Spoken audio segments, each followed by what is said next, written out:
Where are we? We are currently in Bogota. Cue the music.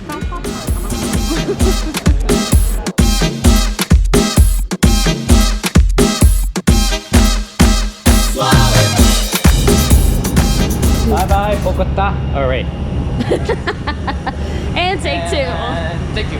Bye bye. And take three. Bye bye, Cartageña. See you soon, Bogota. There you go. Can't even keep track of where we're going anymore. I can't. All over the place. Babe! Babe! Do you know what date is? Champagne Saturday day. Champagne Saturday day. Woo!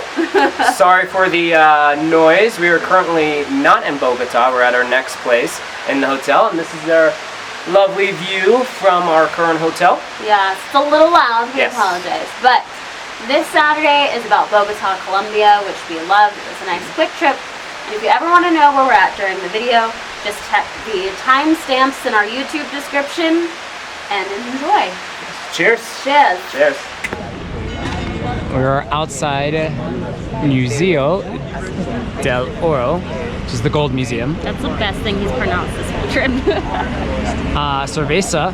That you get every time. That's true. And we are about to do what? Let's do a walking tour.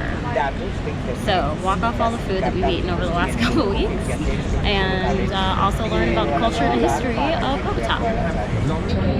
Learn a little bit. Learning. Sounds like fun. Learning is fun. Alright, check back with you later.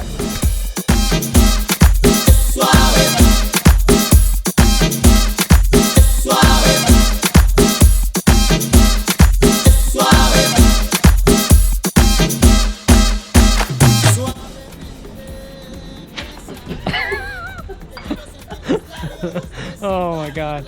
I'm so glad I got that on video. Great, perfect. We did our tour with Beyond Colombia. It was informative in English and Spanish and 100% free, although we always recommend tipping your guide. While we were out, we got to learn about the architecture and the history, but also about local foods. Like there on the left is mangosteen, which Tyler and I had never tried, so we thought, why not? In Southeast Asia, it's the fruit of the gods. But here, it's a 25-cent snack.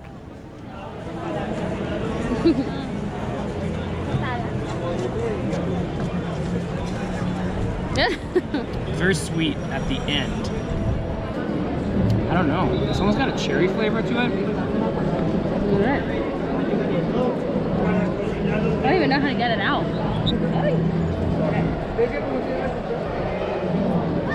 Reminds me of a plum. Plum. It's good though. It's good. Yeah, there's a seed. South American street vendors are always interesting, but this one took the cake. And that's actually kind of sad.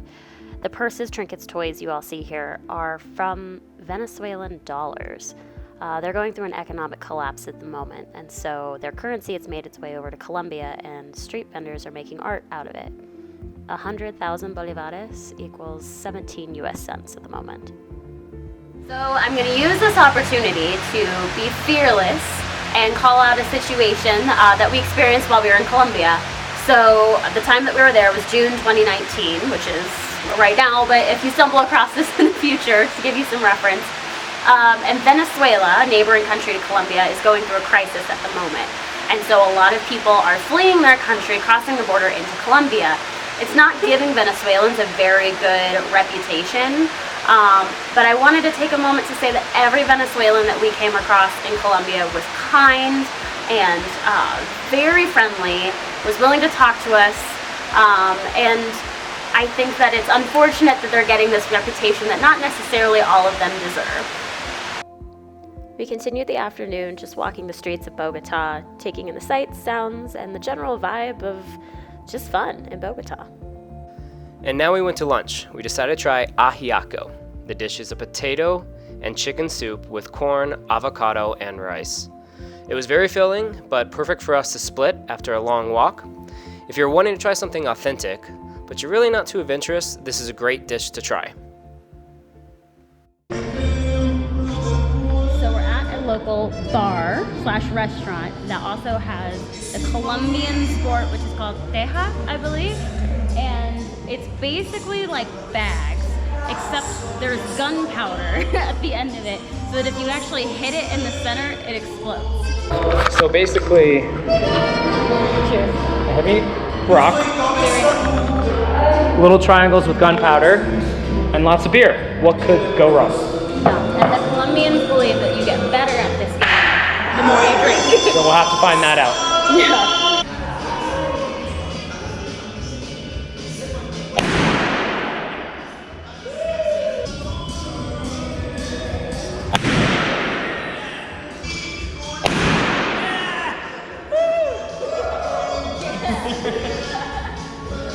So what it is mud, these little white packets filled with gunpowder, and there's a metal ring underneath. Simple as that, but not so easy to hit. Kablooey! So Tejo was a lot of fun. A lot of fun. And we definitely recommend doing it if you visit Bogota. It was a blast. Beers and gunpowder, can't go wrong. It's true. Do you have any other recommendations? I would just say that traffic was pretty bad there, you know, in the city. It took about 30 to 45 minutes to get anywhere. They still drive like crazy there, and cabs are a little hard to come by, which we found out towards the end of our trip when we really needed a cab. So just plan accordingly. What about you? I would say it is definitely a big city. So I don't know, maybe like 3 days. 3 days, yeah. Or so. We spent a couple days there. If you wanted to extend it longer and enjoy your stay and enjoy all the food and all the history, and I mean, Pablo Escobar is obviously really interesting, you could.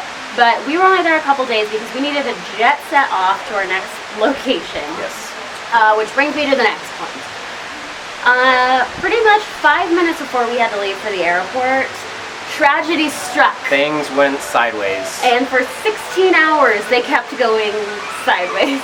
Yeah. It's not the best. We lost a very important member of our family. Yeah. Droney. R.I.P. Droney. This one's for you right here. A little bit for Droney.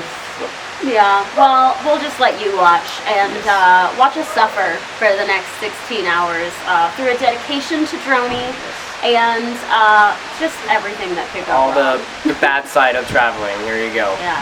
Cheers to that.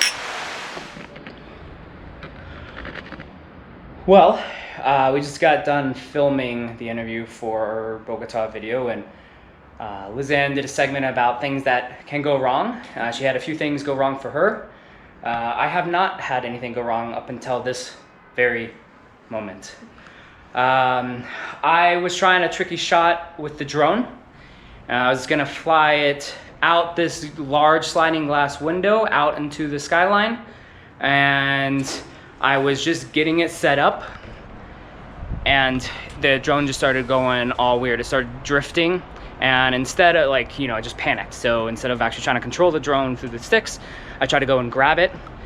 It smashed into the wall and fell. So that probably wouldn't be too bad if you thought we were on the first floor, but we were not. We were on the 7th. So it fell all the way down there.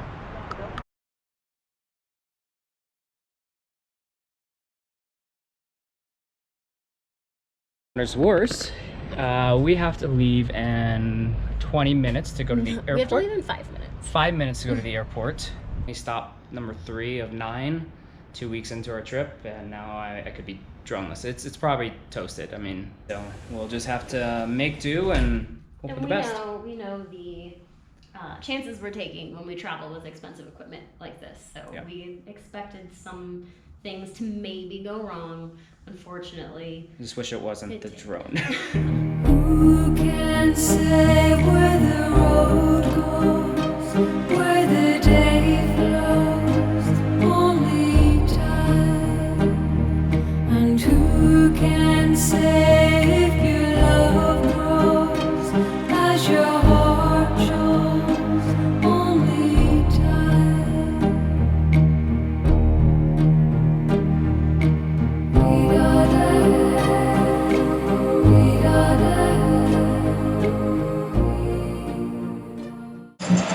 Another ugly side of traveling for a long time is sometimes you may have to sleep in the airport. We got in pretty late and have another really early flight, and it just didn't make sense to go to a hotel to sleep 4 hours, pay for that, and then come all the way back here. So we're going to try to get some sleep here. It's pretty bright, pretty loud for music at least, and got about 5 hours of sleep that I can get.